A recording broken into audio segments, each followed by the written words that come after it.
شروع اللہ کا نام لے کر جو بڑا مہربان نہایت رحم والا ہے۔ یہ لوگ کس چیز کی نسبت ایک دوسرے سے پوچھتے ہیں؟ کیا اس بڑی خبر کی نسبت جس میں یہ اختلاف کر رہے ہیں؟ دیکھو یہ عنقریب جان لیں گے، پھر دیکھو یہ عنقریب جان لیں گے۔ کیا ہم نے زمین کو بچھونا نہیں بنایا اور پہاڑوں کو اس کی میخیں نہیں ٹھہرایا؟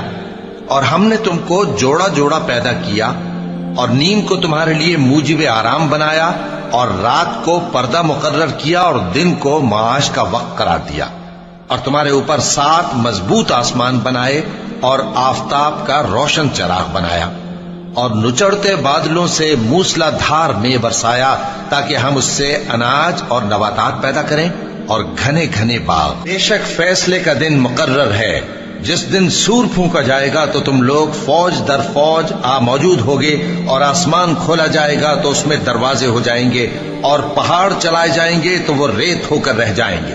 بے شک دوزخ گھات میں ہے، یعنی سرکشوں کے لیے کہ ان کا وہی ٹھکانہ ہے، اس میں وہ صدیوں پڑے رہیں گے۔ وہاں نہ ٹھنڈک کا مزہ چکھیں گے، نہ کچھ پینا نصیب ہوگا مگر کھولتا پانی اور بدبودار پیپ۔ یہ بدلہ ہے ان کے اعمال کے موافق۔ یہ لوگ حساب آخرت کی امید ہی نہیں رکھتے تھے اور ہماری آیتوں کو مسلسل جھٹلاتے رہتے تھے، اور ہم نے ہر چیز کو لکھ کر محفوظ کر رکھا ہے۔ سو اب مزہ چکھو، ہم تم پر عذاب ہی بڑھاتے جائیں گے۔ بے شک پرہیزگاروں کے لیے کامیابی کا گھر ہے، یعنی باغ اور انگور اور ہم عمر بھرپور جوان عورتیں اور شراب کے چھلکتے ہوئے جام۔ وہاں وہ نہ بیہودہ بات سنیں گے نہ جھٹلانے کی باتیں۔ اے نبی صلی اللہ علیہ وآلہ وسلم، یہ تمہارے پروردگار کی طرف سے صلہ ہوگا جو حساب کے مطابق انعام ہوگا۔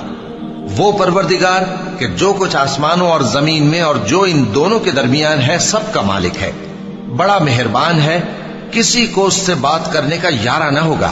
جس دن جبریل امین اور دوسرے فرشتے صف باندھ کر کھڑے ہوں گے تو کوئی بول نہ سکے گا مگر جس کو رحمان اجازت بخشے اور وہ بات بھی درست ہی کہے۔ یہ دن برحق ہے، بس جو شخص چاہے اپنے پروردگار کے پاس ٹھکانہ بنا لے۔ ہم نے تم کو عذاب سے جو قریب آنے والا ہے آگاہ کر دیا ہے، جس دن ہر شخص ان اعمال کو جو اس نے آگے بھیجے ہوں گے دیکھ لے گا، اور کافر کہے گا کہ اے کاش میں مٹی ہوتا۔